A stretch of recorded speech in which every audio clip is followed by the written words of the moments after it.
everybody, we're back here in the back, and we are going to be doing some cleanup today.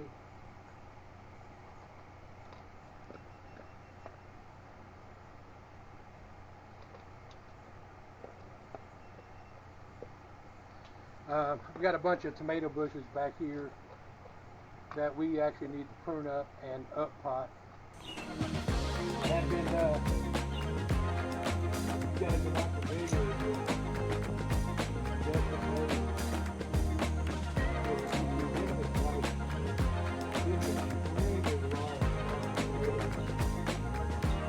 tomato season, which they're still picking on with crazy amount of tomatoes they do. And they do a lot of canning. They did a thing, a 30 for 30 on long story. I think I've talked about that a couple of times, not trying to beat the dead horse. I've got a lot of this tomato still keeps trying to grow, but yeah, it needs to be cut back. It's seen its better days.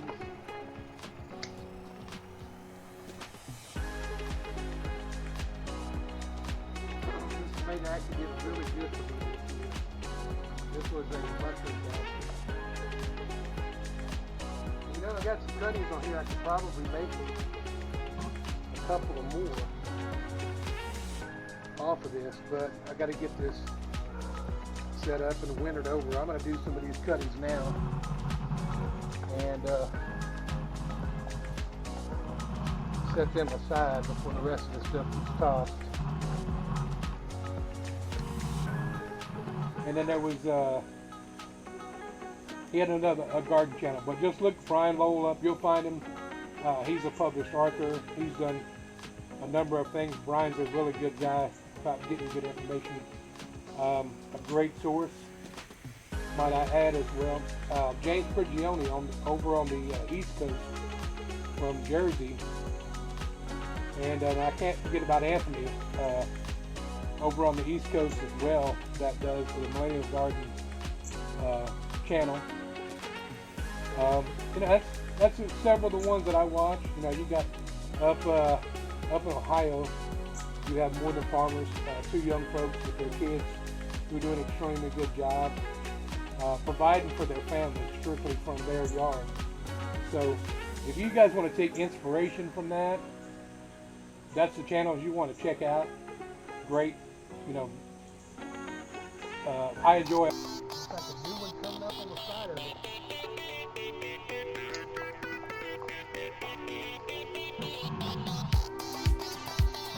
Got a lot of cuttings on here. Still trying to keep growing. I mean, they're not making any flowers. Just the season has gotten too late into the fall, and just the leaves. You know, I got like these over here you can't see. Maybe walk this way a little bit. I've got a lot of cherry tomatoes over here on this side that are still putting off bloom. And I've got quite a few little small cherry tomatoes, but other than that, they're really not producing much. So it's just that time we need to start cutting back and you know, get ready for things in the fall. I did a video the other day, if you didn't catch it.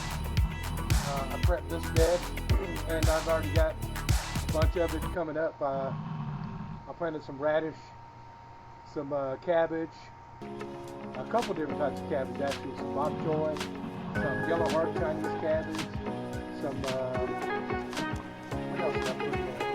Put some beets. My wife did a herb bed over on the other side here, where she put some sage, thyme, oregano, some lettuce, carrot salad, stuff like that. Yeah, that's what she's got going on. So then I've got some of this, man. I've got quite a few cuttings here. I don't know that I'll save all of it, but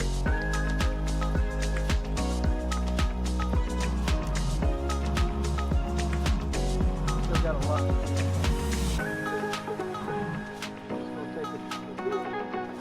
I'm not gonna take you guys all the way through this. I can warn you to go.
those people that like to trim everything.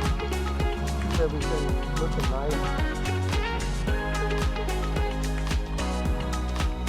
Investing you a pair of good bypass tools.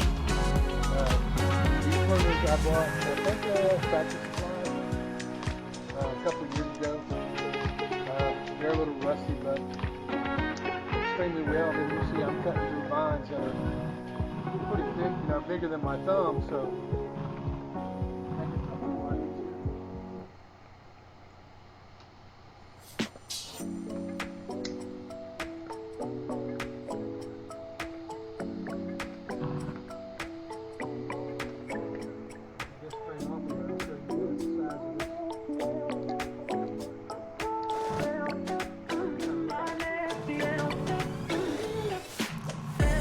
that's what we're cutting with these bypass pruners.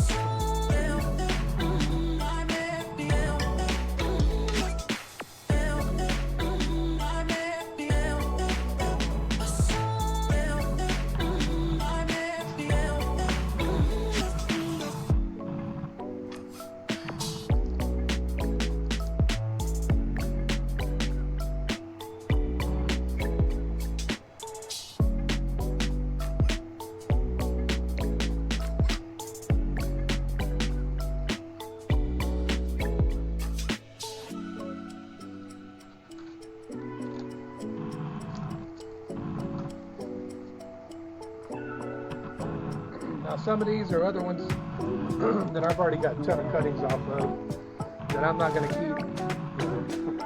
I probably got 20 of them right here, which is more than enough. Now I will keep some on the other end. I'll leave these 10 tomatoes alone and put them in later. They're all indeterminate and they will keep growing. So, but yeah, that's time to take them out. I will go through the whole process. I will be potting these up in containers and moving them into the greenhouse. Just mulching them up and maybe once a month, give them a little bit of water. I want to keep the roots alive, keep them thriving. And then next year during the spring, you can bring them right back out, plant them again, and you'll have tomatoes super early and put them in the ground.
some of these tomato plants were all over the place. Some grew pretty large. Some of them were up to the top here, and kind of towards the end when they start producing, we just stopped messing with them really, and just let them do their thing.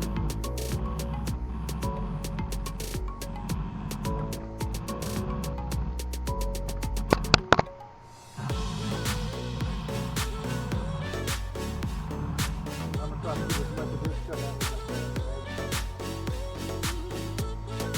I might not put it all on camera. I don't want to bore you guys to death.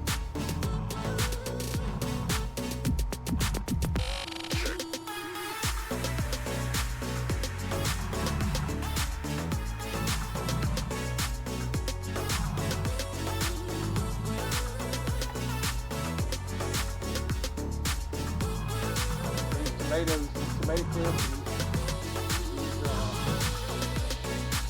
what I've got here, these tomato hooks, work extremely well.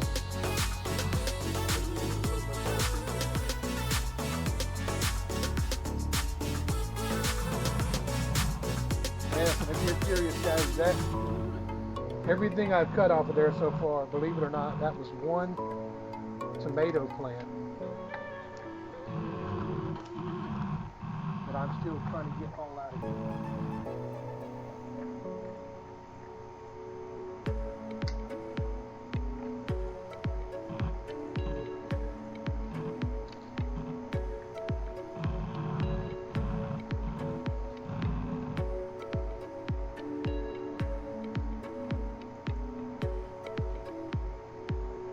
Now I'm coming into the cherry tomatoes. You see, I was still producing a few little ones.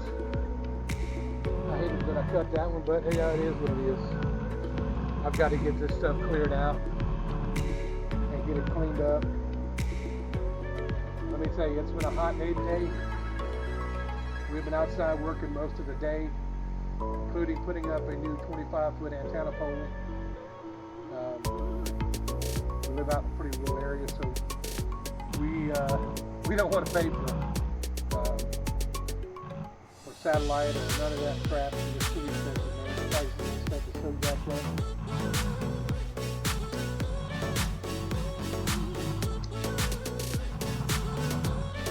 One of the other things we did at the beginning of the season when we started planting on this, and I'm sure you've heard it from a lot of folks on YouTube and other places, we plant basil underneath the tomato plants, and I still got basil. Believe it or not, that has not flowered. My wife is picking on it. It was about this high at one point. She cut it down, and it still has yet to flower, which is great because this means we're going to keep getting more basil. Can never have enough basil to do it using different stuff.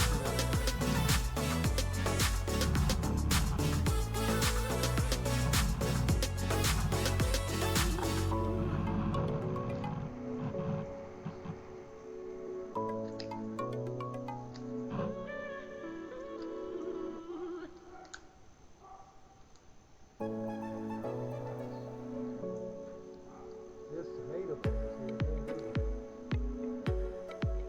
crazy good. Extremely thick. Very healthy. I didn't really have too much issue with